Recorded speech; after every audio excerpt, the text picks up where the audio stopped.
বিশ্বে শক্তির ভারসাম্য বদলে দিচ্ছে চীনের দ্রুত সামরিক ও অর্থনৈতিক উত্থান। দক্ষিণ ও দক্ষিণ পূর্ব এশিয়ায় প্রভাব বিস্তার করতে কৌশলগত অবস্থানে সামরিক ঘাঁটি গড়ে তুলতে চাইছে বেইজিং, এমনটাই দাবি করছে যুক্তরাষ্ট্র। সম্প্রতি যুক্তরাষ্ট্রের প্রতিরক্ষা গোয়েন্দা সংস্থা ডিফেন্স ইন্টেলিজেন্স এজেন্সির প্রকাশিত বার্ষিক হুমকি মূল্যায়ন প্রতিবেদনে বলা হয়েছে, চীনের পিপলস লিবারেশন আর্মি বাংলাদেশ সহ অন্তত 18টি দেশে সামরিক অবকাঠামো নির্মাণের পরিকল্পনা করছে।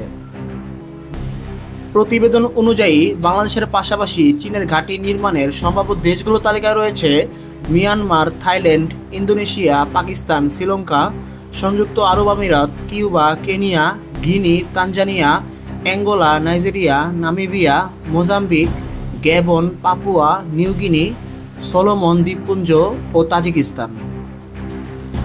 যুক্তরাষ্ট্রের মতে এই পদক্ষেপ মূলত ওয়াশিংটনের বিশ্বজুড়ে সামরিক প্রভাব ও উপস্থিতির পাল্টা জবাব হিসেবে নেওয়া হচ্ছে।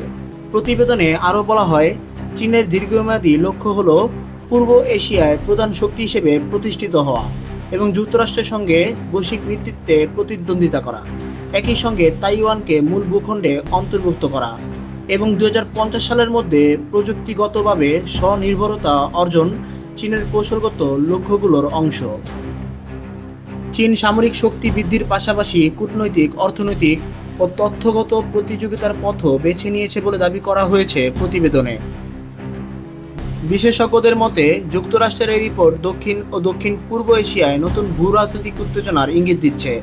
বাংলাদেশের ভৌগোলিক অবস্থান, চীন মার্কিন প্রতিদ্বন্দ্বিতা এবং ভারতের আঞ্চলিক প্রভাব সব মিলিয়ে এখন বাংলাদেশের কূটনৈতিক ভারসাম্যই পরবর্তী পরিস্থিতি নির্ধারণে গুরুত্বপূর্ণ হয়ে উঠবে।